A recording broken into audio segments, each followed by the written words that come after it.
When I was a senior in high school, a band called the Black Crowes released their hit song, She Talks to Angels.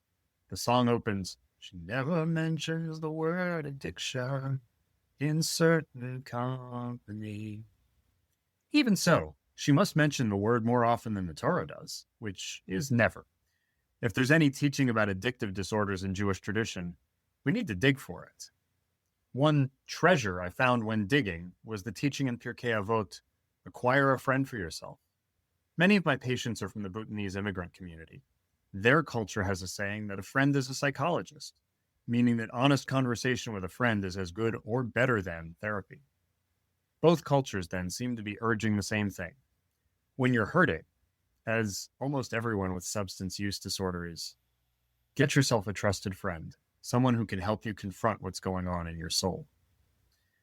Today on Healing People, Not Patients, I'm joined by Rabbi Joshua Corber, head of Jewish Addiction Community Services of Vancouver, British Columbia.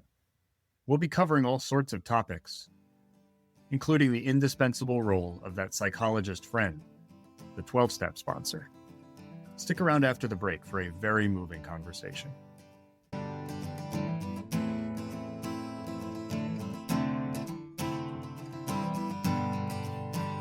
No room for the soul that's in my head. No room for the soul that's in my heart. If your practice of medicine has been reduced to charts, checklists, and metrics, it's easy to forget why you became a healer in the first place. I'm Dr. Jonathan Winkle, and this is Healing People, Not Patients. Together, we'll revisit the people, the stories, and the values that made us choose this profession.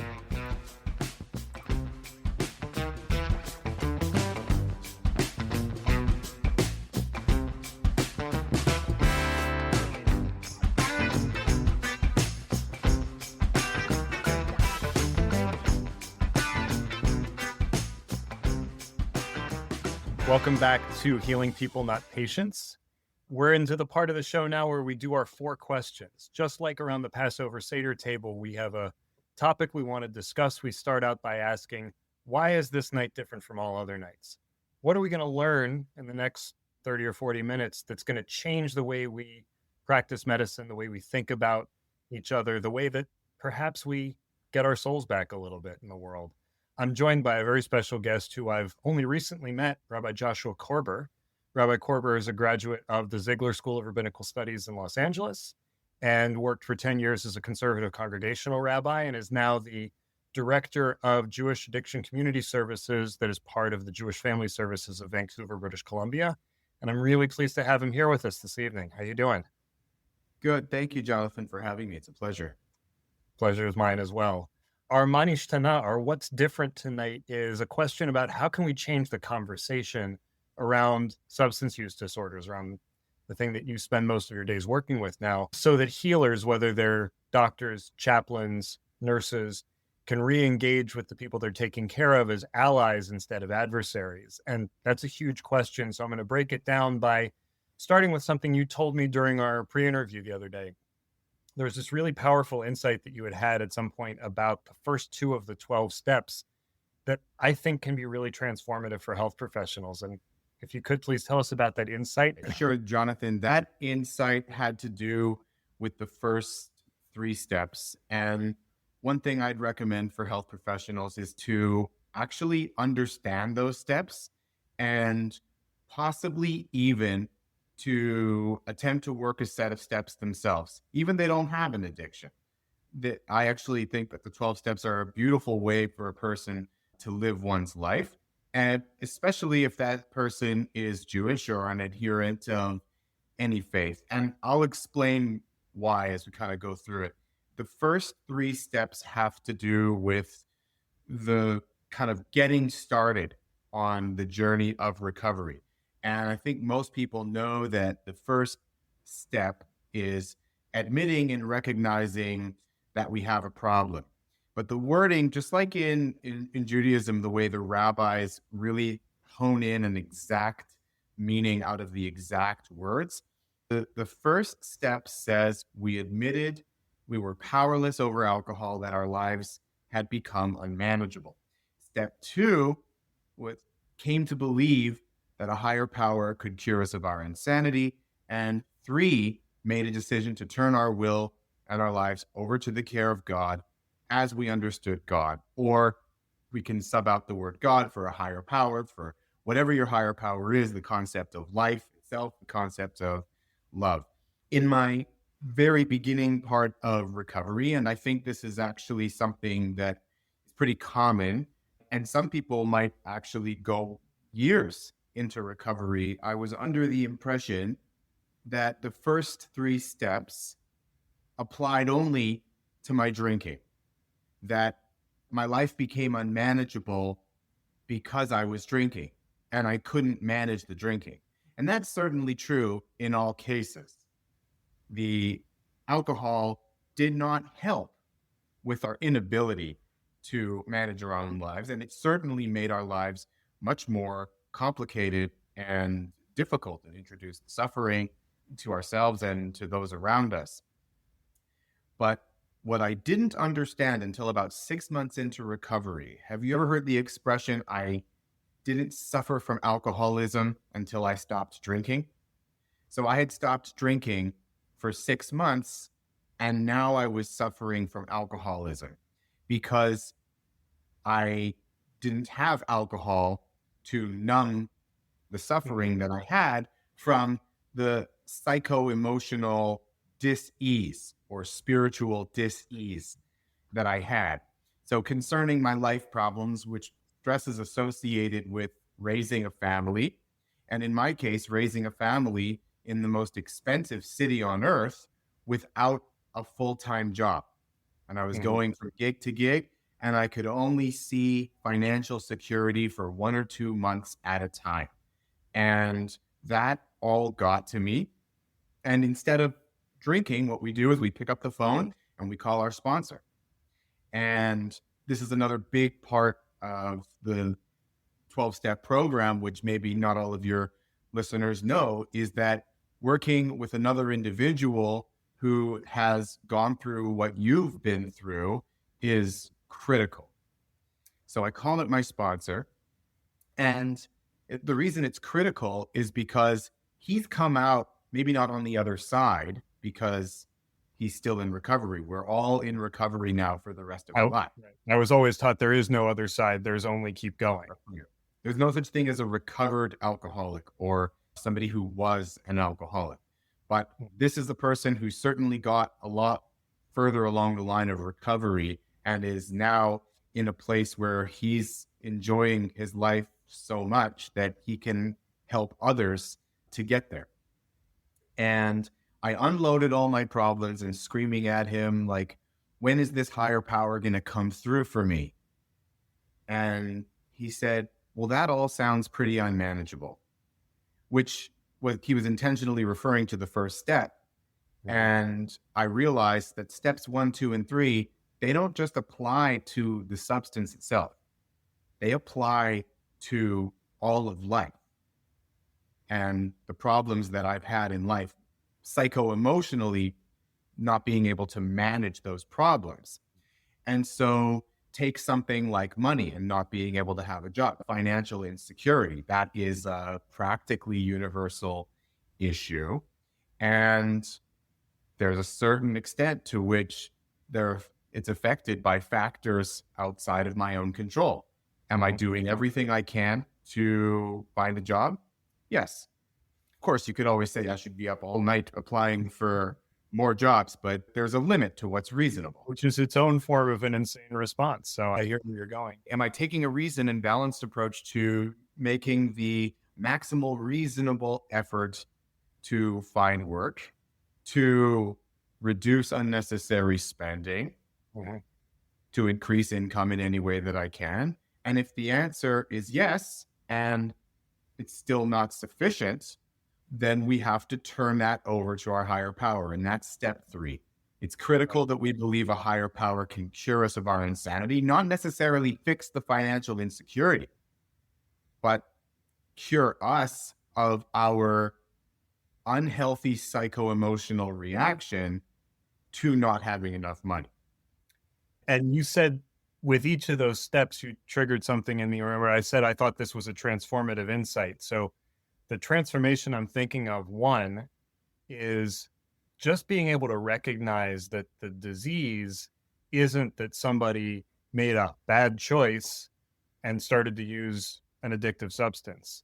It's that they were dealing with life circumstances that were drowning them.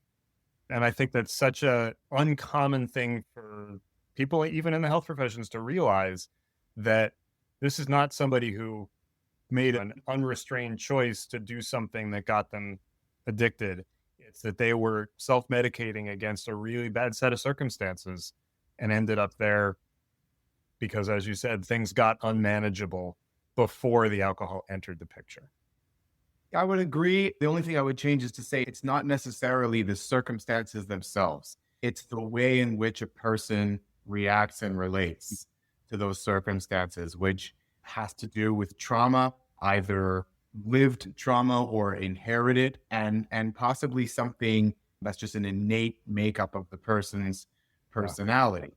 They react to it that way. But, the second part of your question, which is how can healthcare professionals capitalize on that?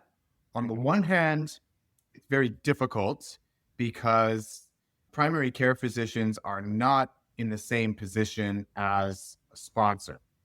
Mm-hmm. And especially if they haven't been through addiction.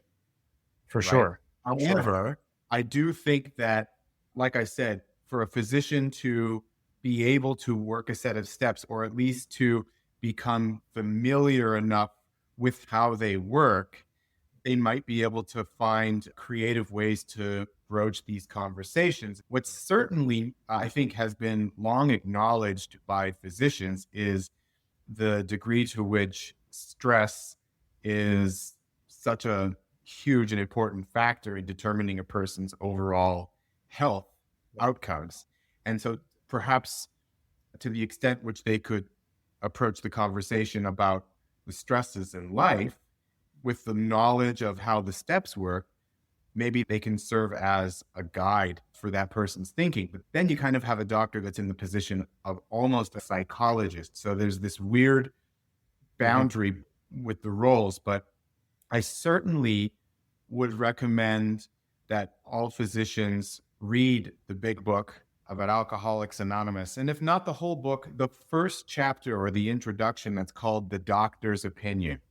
Mm-hmm. Because I think the difficulty that clinicians will come into is, even if, like yourself, you acknowledge a higher power or a God in some fashion as you define that, but that's not true of all clinicians. But even all of the clinicians who do believe in God, how do you take that into your work?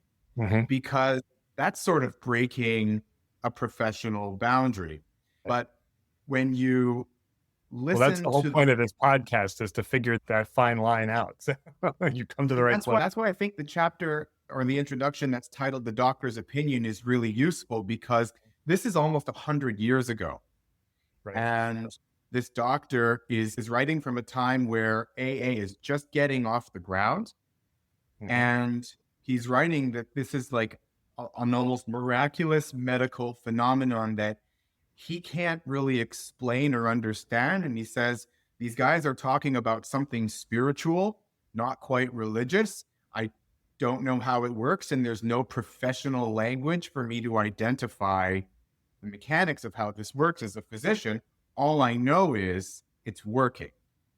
Whatever these men are doing, it's turned patients from hopeless into almost completely cured. That's amazing. So I want to follow from that to something else that we talked about in our pre-interview. This is sort of a second question. So you're absolutely correct. I'm coming from a primary care standpoint. I'm not a therapist. I'm not a psychiatrist. But, the boundaries get fuzzy, especially I work in a community health center, and it's not always feasible for people to get all of the different parts of therapy, although we do have both psychiatry and therapy in-house. But a lot of people, they get one doctor, and if we can't help them, it may be years before they can find someone else who can.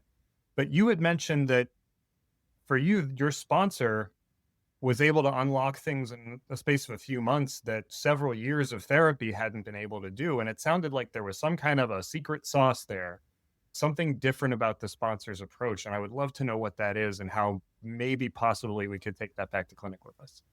I've been thinking about this, and to be fair, it's not as though my therapists failed. Mm-hmm. I think without them, I may not have gotten from that denial phase to what they call pre-contemplation and contemplation. Yeah. But when it was time to take action, the action was working with the sponsor. And how can physicians take advantage of that? I'm almost stumped at the question, because I just think that there's such a different role that doctors play that a sponsor can fire you, right? Sure. Everyone has a different rule when they get to step 12, which is working with other alcoholics, how they want to do things, right? Some sponsors say to their sponsees, you're to call me every single day. Even if it's just to say hello and check in, call me every day. And I remember one person telling the story where she didn't call her sponsor one day, and sponsor texted, this was in the very beginning, are you in or are you out? Mm-hmm. And that was like, whoa, that lit a fire under her. And I don't think doctors can necessarily employ that tough love. I think most of us are wired to be that involved with any one patient. It's just not in the nature of the system that we have.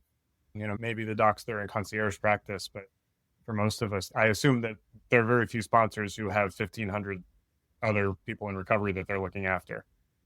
I don't know what the environment is like in Pennsylvania, in your region, or even how addiction services are administered and the role that doctors can play. Can doctors prescribe AA? I know you're supposed to be asking the questions here, but I'm curious. Yeah, that's fine. I'm happy to flip the script. Yeah, so we can, and I certainly have in my career many times prescribed AA. And it's interesting that you asked, because the second of the three things that I noticed while you were talking before was that prescribing in the setting of alcohol use disorders for us usually focuses on getting people to stop drinking. And it isn't focused on the underlying problem that you described of the rest of the unmanageable life and the unmanageable psycho-emotional behaviors. It's just focused on not drinking, right? So we're prescribing naltrexone pills to curb cravings, or a Camprosate or one of those medications. And if we're prescribing AA, it's to help somebody stay sober. I don't think we realize that part of the gift of AA is what you described of helping people learn to live while sober. Because the third insight was a patient of mine in recovery who called me a couple of weeks after he had decided to begin abstaining, told me what he was going through, which I had not known before. And then about 2 months later, he came in and said, doc, fear was a really powerful motivator to keep me sober for the first 2 months.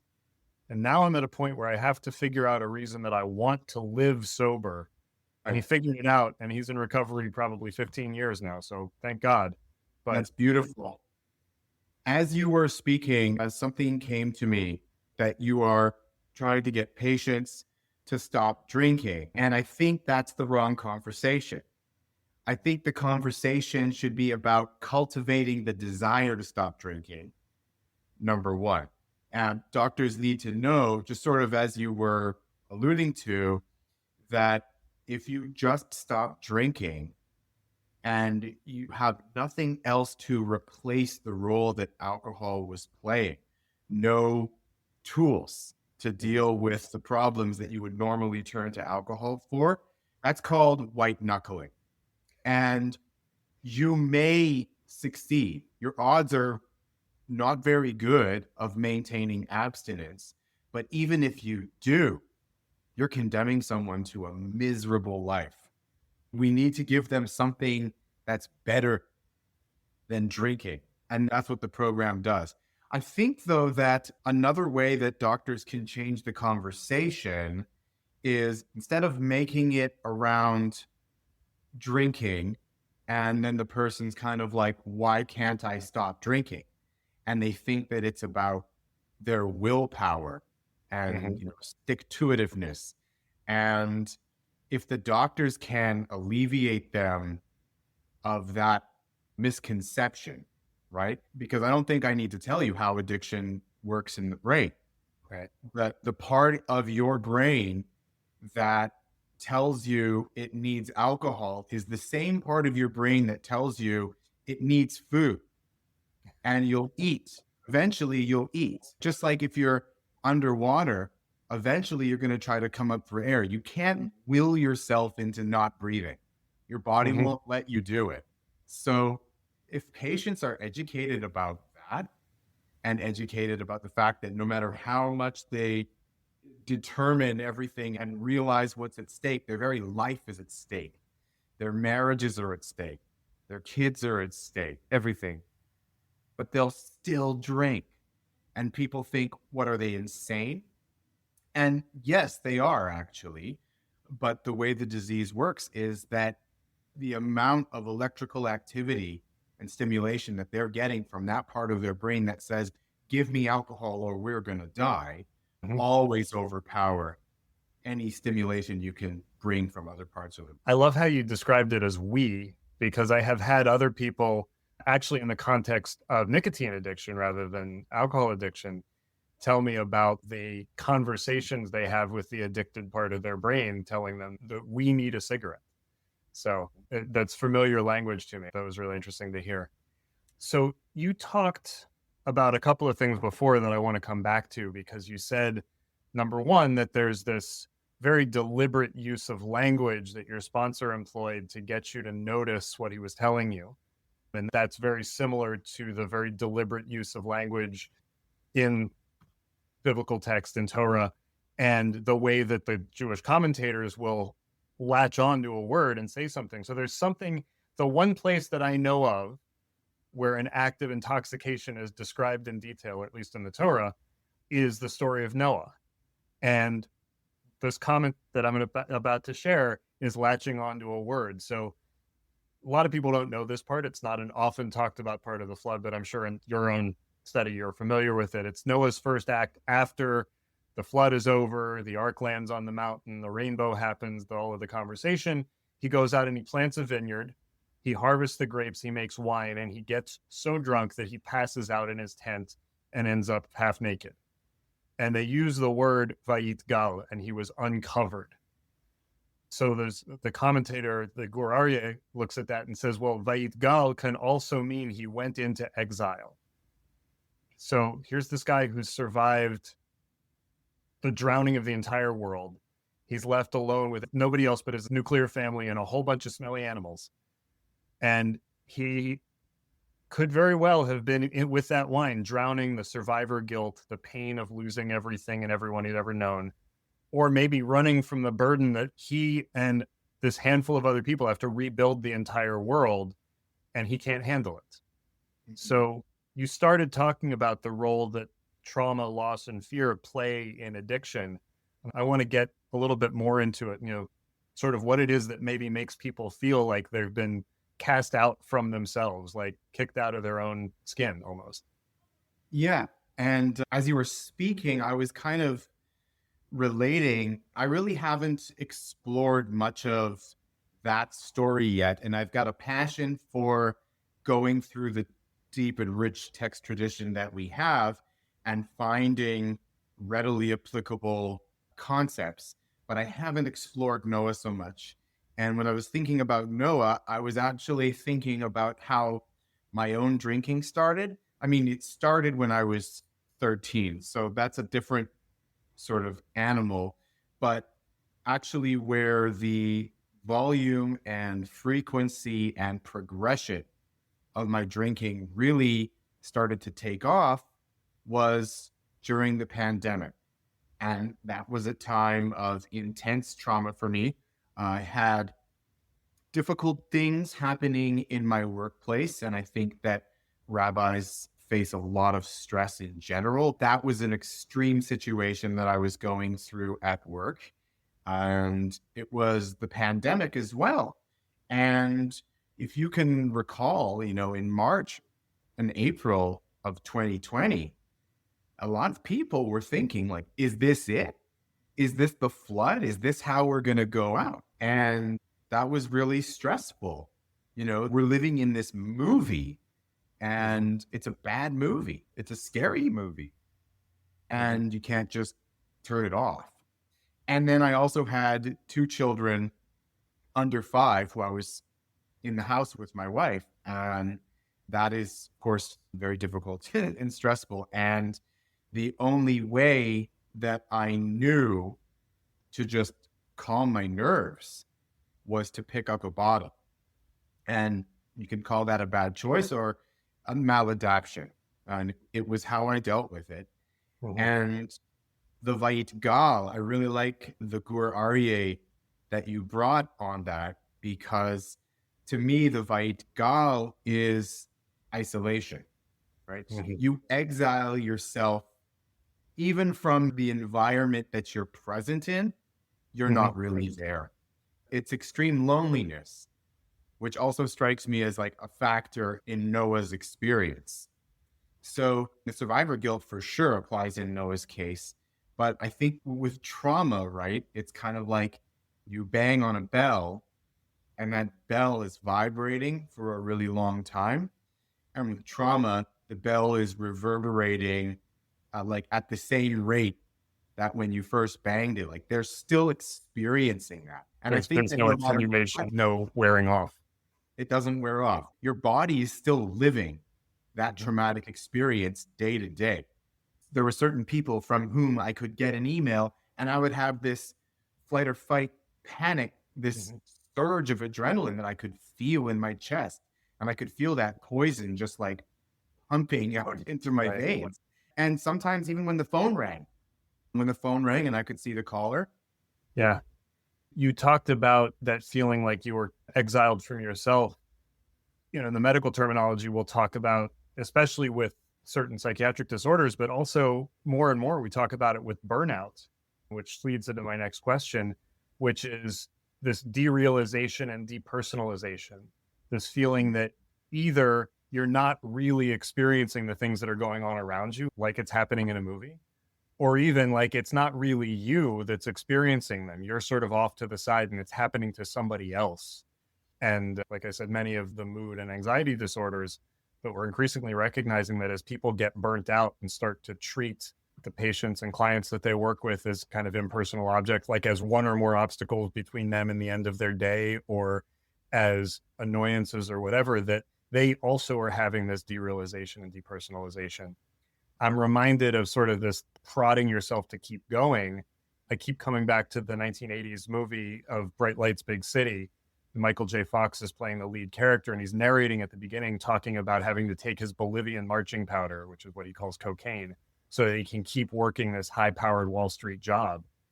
And I think that we overlook the role that work and maybe even workaholism, if we can use that portmanteau, play in addictive disorders, whether it's addictive behavior about work or leading to other addictions. Yeah, I think that our world in developed countries where we have the kind of work cycle and that lack of work-life balance, that feeds addiction and drives addiction.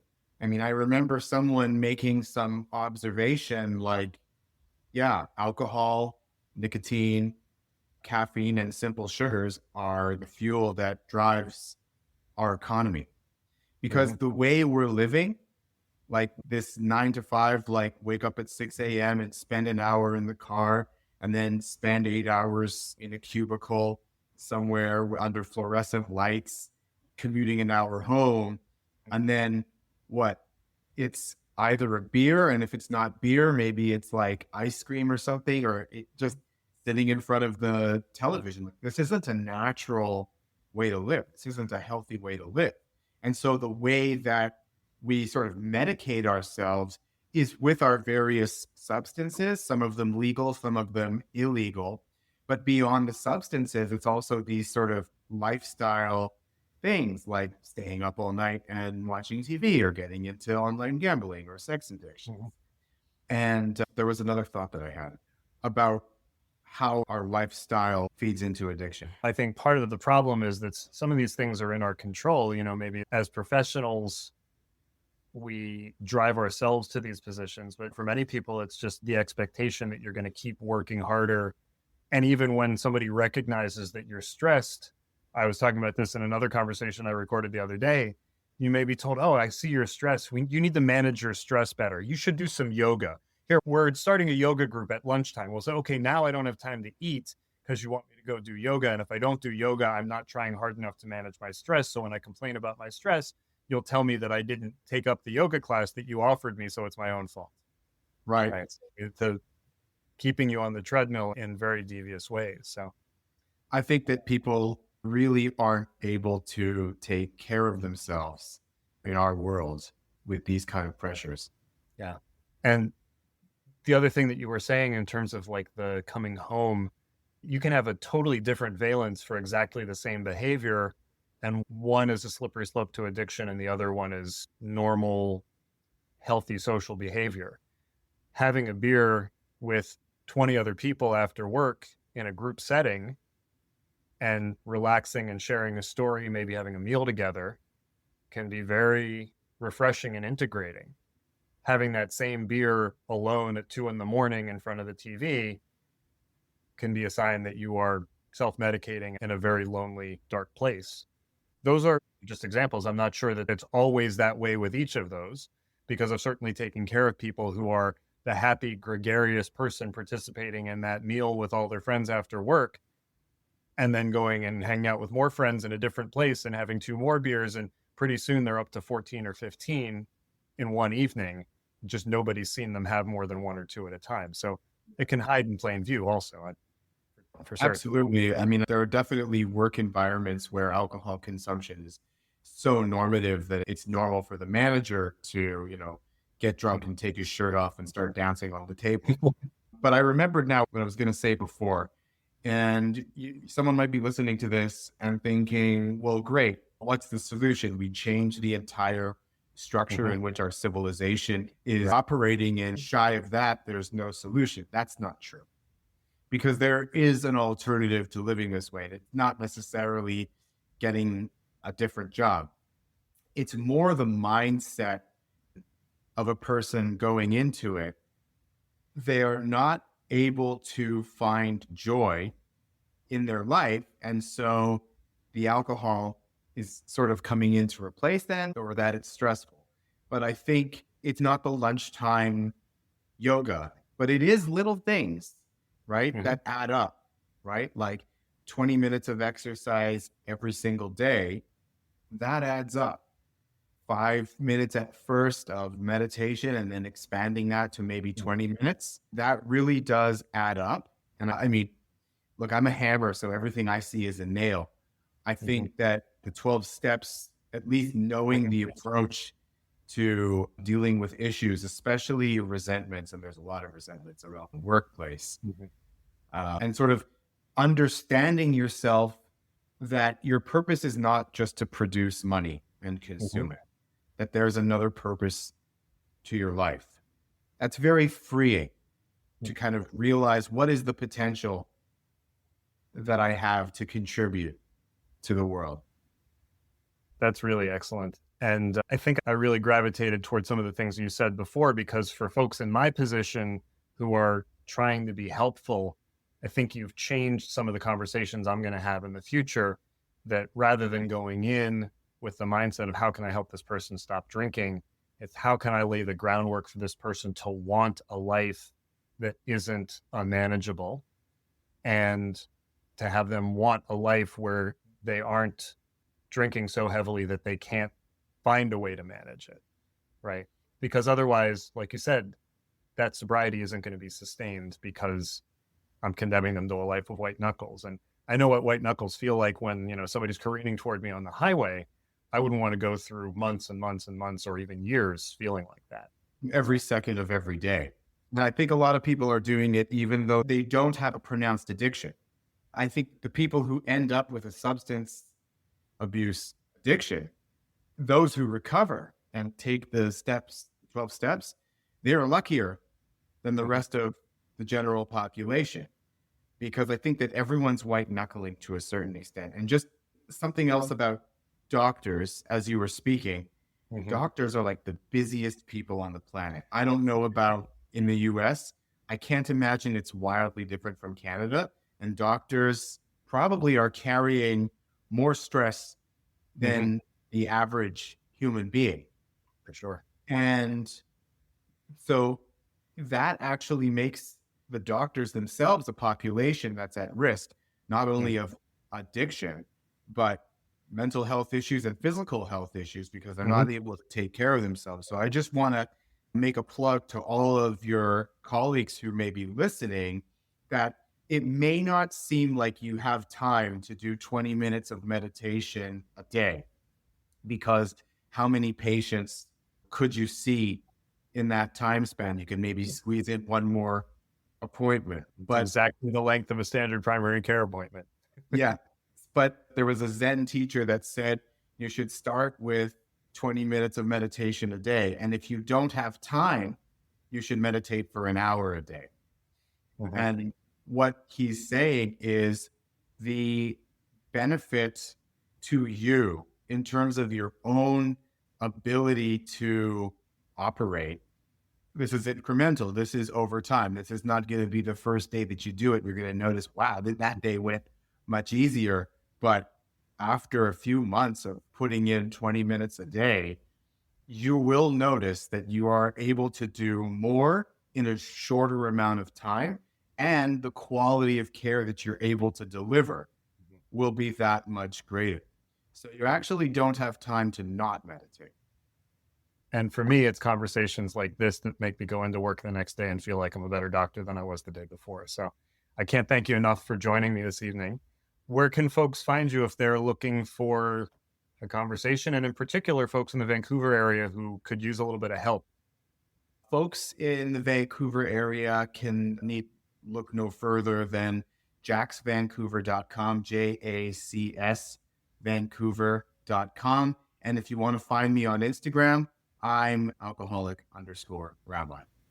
Okay. We'll take a look there. Thank you so much for joining us.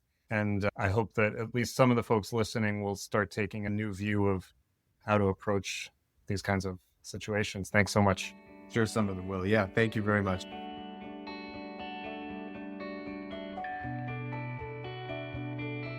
I hope you were as changed by my conversation with Rabbi Joshua as I was.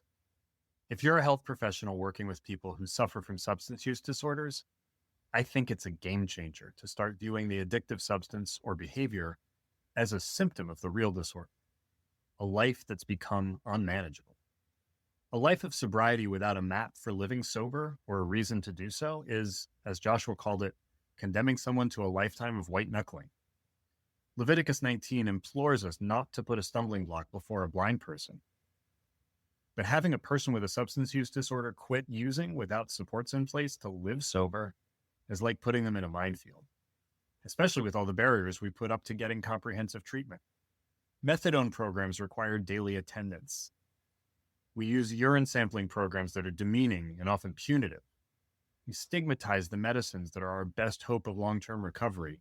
And we underfund the therapeutic professions that can help develop the life skills for living sober. Healthcare system can be the biggest stumbling block of all to a meaningful recovery. But it's not impossible. People do recover, regain a measure of control over their lives, and often go on to grow into the very friends we tell people to acquire for themselves.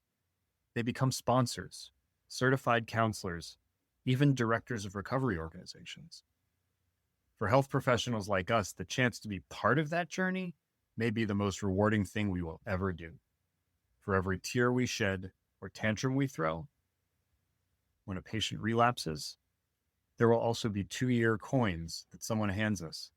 And those make it all worthwhile. For them and for us, there's hope.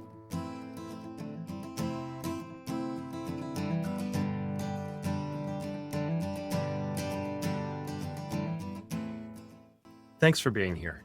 Healing doesn't happen alone. It happens in community. If today's episode touched you, subscribe, share, and keep the conversation alive. You can join that conversation by exploring my blog at www.healerswholisten.com/blog, following me on Instagram at healerswholisten, or diving into my books, Healing People Not Patients and From Illness to Exodus. Links to both are in the show notes. Our theme song, Room for the Soul, is available on Bandcamp. I'm Dr. Jonathan Winkle, and I'll meet you again next week on Healing People, Not Patients. This podcast is not medical advice, nor is it legal or financial counsel.